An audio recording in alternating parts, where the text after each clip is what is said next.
Tell me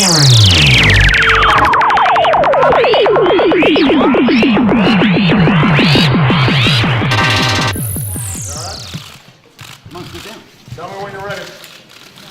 Coming up. Down. Ready? Okay. Well, I just had the opportunity to have an excellent conversation with President-elect Trump. It was wide-ranging. We talked about some of the organizational issues in setting up a White House. We talked about foreign policy. We talked about domestic policy. And as I said last night, my number one priority in the coming 2 months is to try to facilitate a transition that ensures our president-elect is successful.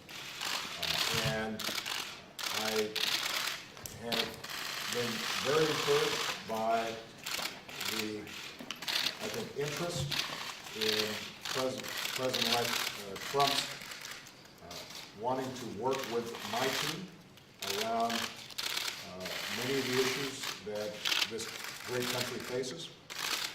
And I believe that it is important for all of us, regardless of party and regardless of political preferences, to now come together, work together to deal with the many challenges that we face. And in the meantime, Michelle has had a chance to greet the incoming First Lady, and we had an excellent conversation with her as well, and we want to make sure that they feel welcome as they prepare to make this transition. And most of all, I want to emphasize to you, Ms. President-elect, that we now are going to want to do everything we can to help you succeed, because if you succeed, then the country succeeds. Well, thank you very much, President. This was a meeting that was going to last for maybe 10 or 15 minutes, and we were just going to get to know each other. We had never met each other. I have great respect. The meeting lasted for almost an hour and a half, and it could have, as far as I'm concerned, it could have gone on for a lot longer. We really, we discussed a lot of different situations, some wonderful and some difficulties. I very much look forward to dealing with the President in the future, including counsel. He's explained some of the difficulties, some of the high-flying assets, and some of the really great things that have been achieved. So, Mr. President, it was a great honor being with you, and I look forward to being with you many, many more times in the future. Thank you. Thank you, everybody. We are not going to take any questions.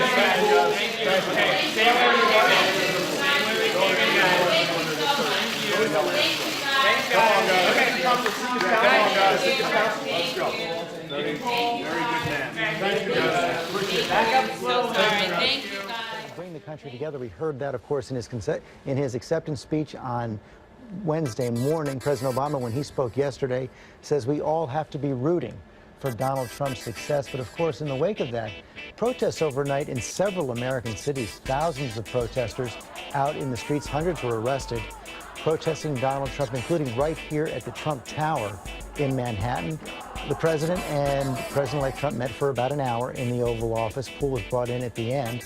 And Melania Trump, in her first visit to the White House, expected to have tea with the First Lady, also accompanied by their son-in-law, by Donald Trump's son-in-law, Jared Kushner, who's played a key role in this campaign, a key advisor to the president.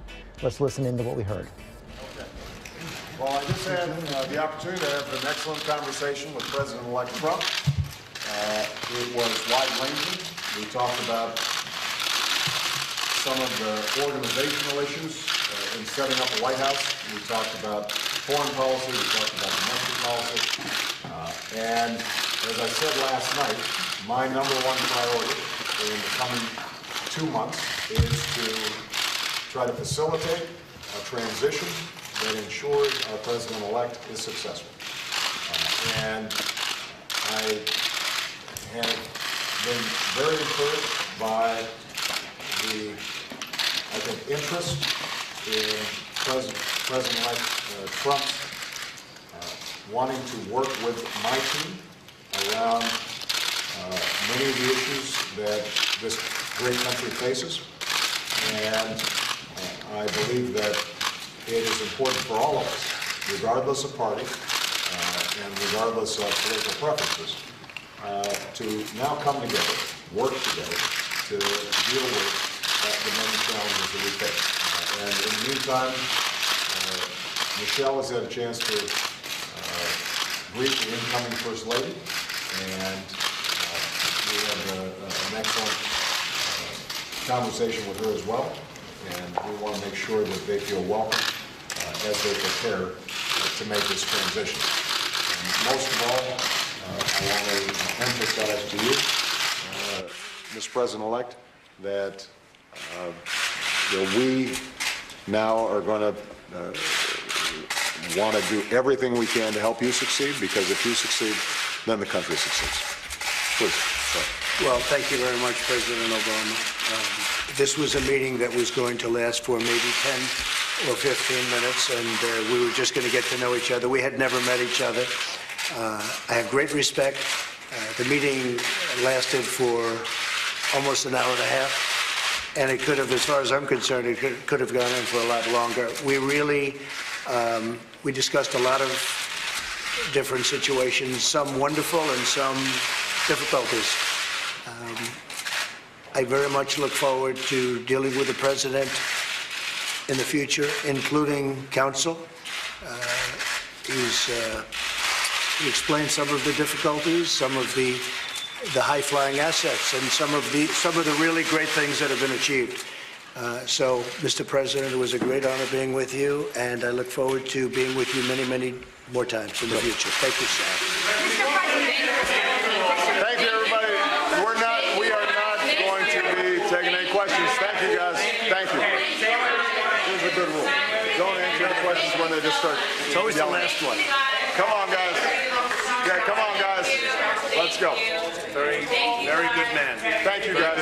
Appreciate you. Thank you, guys. Thank you.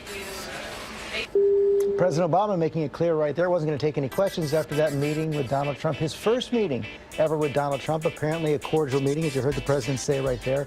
An excellent, wide-ranging conversation. Donald Trump also saying it was a good conversation, said he would seek the president's counsel in the future. And Jonathan Carl, I want to bring you in. You've covered both men for a long time, a lot of animosity. Even before this campaign, of course, Donald Trump questioned whether President Obama was even born in the United States. But that first meeting, apparently rather successful. Yes, and there was a question that was answered, George. At the end there, I asked Donald Trump if he was really going to seek the president's counsel, and that's when he responded at the very end saying he is a very good man. Those were words that I hadn't expected to hear from Donald Trump, covering him all over these years. He talked about how he had respect for him, and he hoped to see him many, many more times in the future. Even made a reference, George, you heard there, to some of the excellent things that have been accomplished. So this was apparently a quite cordial meeting. As Trump mentioned, it lasted for an hour and a half, and I can tell you that while I was waiting to go inside the Oval Office, they had the pool waiting right next to the colonnade. I noticed that Jared Kushner, Donald Trump's son-in-law and close advisor, Ivanka Trump's husband, was walking around the South Lawn with Dennis McDonough, President Obama's chief of staff. They made that walk several times. That's a walk that the president often takes with his chief of staff when they discuss weighty matters. They even made that was even where they talked about the bombing campaign that was to happen against Syria. Of course, didn't happen largely because of what the two men discussed on that walk. So it was very interesting to see not only the meeting between the incoming president and the outgoing president, but also the outgoing chief of staff and one of the incoming president's most important advisors. And John, interesting that he's going to seek President Obama's counsel, given the fact that so many of his promises on the campaign trail are to undo many of President Obama's accomplishments in his first 100 days in office. Well, and also giving the unbridled animosity that we have seen between the two men. As you mentioned, Donald Trump questioned whether or not the president was even a citizen of the United States and therefore eligible to be president of the United States. And President Obama made no bones about the fact that he believed that Donald Trump was temperamentally unfit to be commander-in-chief. Now we see the two of them quite cordial words from each man. The president saying he is bound and determined to try to help Donald Trump be a successful president, successful transition, because he thinks that will mean success for the country as a whole.